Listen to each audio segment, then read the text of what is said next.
Je déclare mon meublé, spécialiste de la fiscalité et de l'accompagnement des loueurs en meublé, a le plaisir de vous présenter Je découvre le monde du meublé, le podcast à destination de tous les loueurs en meublé. Que vous envisagiez de vous lancer dans l'aventure de la location meublée ou que vous soyez déjà fin connaisseur des avantages de cette activité, retrouvez-nous chaque semaine pour parler conseils, bons plans et suivre ensemble l'actualité de la location meublée. Bonjour à toutes et à tous et bienvenue dans le deuxième épisode de notre série consacrée à l'achat et la vente d'un bien en location meublée. Après avoir fait un point sur la plus-value la semaine dernière, nous allons aujourd'hui nous intéresser à une situation particulière, celle de l'achat d'un bien dans lequel se trouve déjà un locataire. Si cette situation peut être avantageuse à bien des égards, elle ne manque pas non plus de soulever de nombreuses questions et demande de respecter quelques bonnes pratiques afin d'éviter toute mauvaise surprise. Commençons par nous intéresser aux raisons qui plaident en faveur de l'achat d'un bien déjà loué, solution à laquelle les investisseurs ne pensent d'ailleurs pas toujours. Le premier argument est ainsi celui de la praticité. En effet, en achetant un bien déjà loué, nul besoin de chercher un nouveau locataire, puisque la vente ne met pas fin au bail de location. Le locataire se maintient ainsi dans les lieux, vous évitant de passer du temps et de l'énergie à en trouver un nouveau. Et si vous êtes plutôt dans la position du vendeur, ne manquez pas de mettre ce point en avant auprès de vos éventuels acquéreurs. Le deuxième argument est d'ordre financier, car qui dit présence d'un locataire, dit versement des loyers. Dans le cadre d'un investissement locatif, être en mesure de toucher des loyers dès l'achat du bien est un véritable avantage. Vous pourrez ainsi directement vous appuyer sur les loyers versés par votre locataire pour rembourser votre prêt, et cela contribuera donc à vous assurer une meilleure rentabilité. Toutefois, afin que les avantages que nous venons de mentionner pour l'achat d'un bien loué restent bel et bien des avantages, il vous faudra prendre quelques précautions et faire quelques vérifications. La première tient à la personne du locataire actuellement présent dans les lieux. En effet, il se pourrait que le ou les occupants du logement ne vous conviennent pas. Que faut-il vraiment entendre par là ? Il ne s'agit pas ici de tomber dans la discrimination ou dans le cliché du locataire idéal, mais bien de s'appuyer sur des éléments objectifs comme le fait que le locataire s'acquitte du paiement des loyers en temps et en heure et qu'il ne cause pas de dégradation à l'appartement ni de troubles aux éventuels autres membres de la copropriété. Pour vous assurer de cela, vous pouvez par exemple demander à vérifier que les loyers ont toujours été payés à temps en demandant au vendeur de vous présenter les quittances de loyer. Mais attention, car ces quittances seront délivrées par le propriétaire actuel, et elles pourraient ne pas contenir tous les détails dont vous auriez besoin pour prendre votre décision d'acheter, ou non, le bien. Vous pouvez donc également demander à consulter la preuve du versement du loyer par le locataire sur les comptes de l'agence ou du propriétaire. Cette étape de la vérification de la solvabilité du locataire est très importante, notamment si l'appartement est loué depuis longtemps. En effet, s'il est très probable que l'actuel propriétaire du bien ait sélectionné son locataire sur la base de son dossier de location, et que ce dernier devait convenir à ses critères de sélection, il est aussi possible que la situation du locataire ait évolué au fil du temps. Néanmoins, attention à ne pas commettre d'abus lors de cette étape, car un éventuel changement de propriétaire ne justifie en rien que le bailleur, ou le potentiel acheteur, demande à nouveau au locataire de produire de nouvelles pièces visant à apprécier sa situation personnelle actuelle. C'est donc uniquement sur le contenu du dossier de location qui avait été fourni au moment où le bail a été consenti, et sur la présence ou l'absence de retard du paiement des loyers ou d'impayés, que vous pourrez apprécier la situation. Quant aux troubles du voisinage, vous aurez certainement l'occasion d'en entendre parler, le cas échéant, en vous rendant dans la copropriété et en y rencontrant les autres habitants avant d'acheter le logement. Autre élément à prendre en compte, le contenu du bail qui a été signé entre le vendeur et le locataire actuel. En effet, dans le cas d'un bail de longue durée, meublé ou non, le contenu du bail devra faire l'objet d'un examen rigoureux de votre part afin de vérifier que les clauses les plus importantes, comme la possibilité de réviser les loyers chaque année, y sont bien incluses.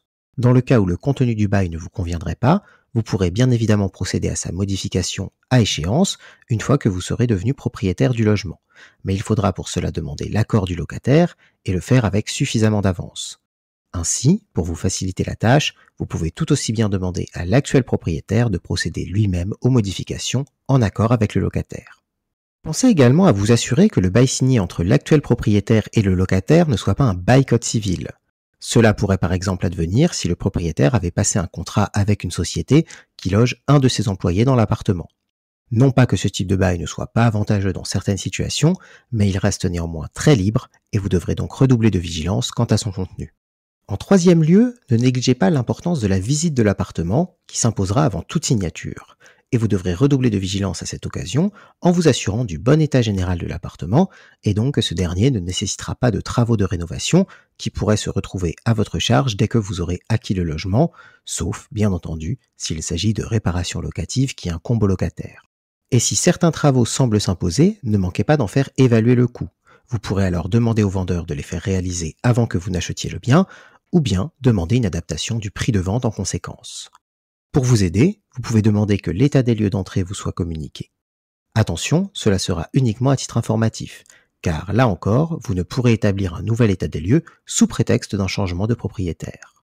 À ce propos, notez qu'il arrive, dans certains cas, que propriétaires et locataires s'accordent sur l'apposition d'équipements dans le logement, sous réserve de les y laisser à leur départ par exemple. Pensez donc à poser des questions à ce sujet afin d'éviter tout litige postérieurement en reprochant à votre locataire sortant des modifications qui avaient été autorisées par le précédent propriétaire. Mieux vaut donc traiter la question à l'avance, en compagnie du propriétaire actuel et du locataire. À l'issue de la visite, vous pourriez également être tenté d'effectuer des travaux d'aménagement dans l'appartement que vous vous préparez à acquérir. Dans cette optique, il est important que vous gardiez à l'esprit que la réalisation de travaux ne sera pas facilement possible en présence d'un locataire, et seuls les travaux d'optimisation de la performance énergétique pourront d'ores et déjà être réalisés, et ce potentiellement en échange d'une baisse de loyer pendant la période des travaux si ces derniers impactent la capacité du locataire à jouir du bien. Si tout va pour le mieux et que la vente se réalise, pensez bien à récupérer l'éventuelle caution versée par le locataire au propriétaire initial qui devra vous en transférer le montant. Il ne faudra pas oublier ce détail, car le montant du dépôt de garantie pourrait se révéler utile en cas de dommages causés à l'appartement par le locataire, mais aussi parce qu'il vous faudra être en mesure de le restituer au locataire au moment où il quittera les lieux, car c'est vers vous qu'il se tournera pour qu'il lui soit restitué. Si vous avez oublié de le demander à l'ancien propriétaire, vous risquez d'avoir du mal à le récupérer et cela pourrait vous mettre en difficulté au regard du délai de restitution du dépôt de garantie au locataire, qui est de 2 mois, mais passe à 1 mois si l'état des lieux de sortie est conforme à l'état des lieux d'entrée. De même, dès que vous deviendrez le nouveau propriétaire du bien loué, n'oubliez pas de souscrire à une assurance pour les loyers impayés, ainsi qu'à une assurance propriétaire non occupant.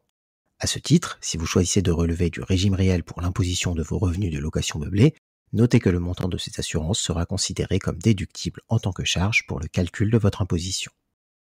Passons maintenant à notre dernier point, à savoir si vous souhaitez récupérer l'appartement acheté-loué pour l'occuper vous-même ou y loger un membre de votre famille. Récupérer un bien loué sur la longue durée n'est possible qu'à certaines conditions, dont font certes partie la volonté du propriétaire d'occuper lui-même le bien ou d'y loger un membre de sa famille, mais il faudra respecter un certain formalisme.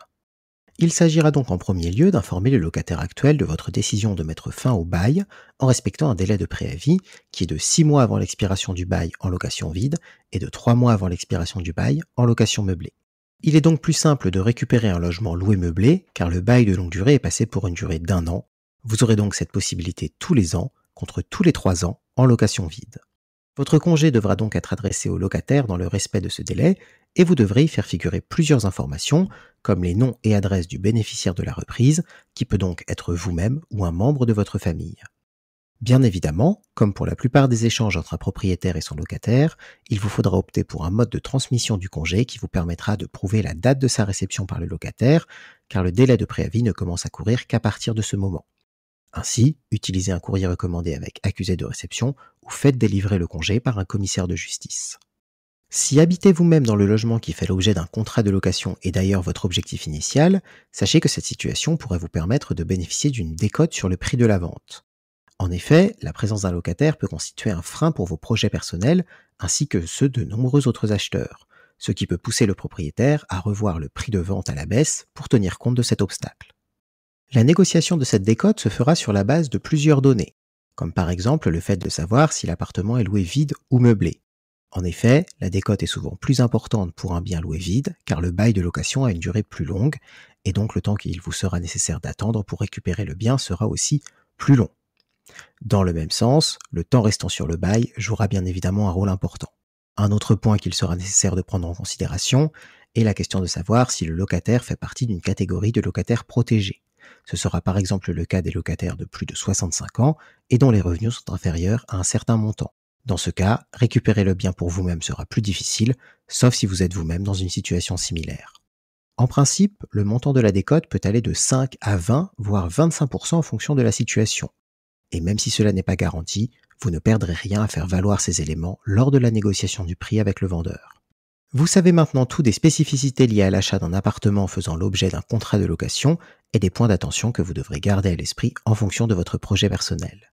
Dans notre prochain épisode, nous aborderons un nouveau cas particulier dans le domaine de l'investissement locatif en nous penchant sur le cas de la vente en l'état futur d'achèvement. Si vous avez aimé notre podcast, faites-le nous savoir et n'hésitez pas à vous rendre sur notre site internet, à nous suivre sur les réseaux sociaux ou encore à nous contacter directement par téléphone ou par mail à l'adresse contact@jedéclaremonmeublé.com.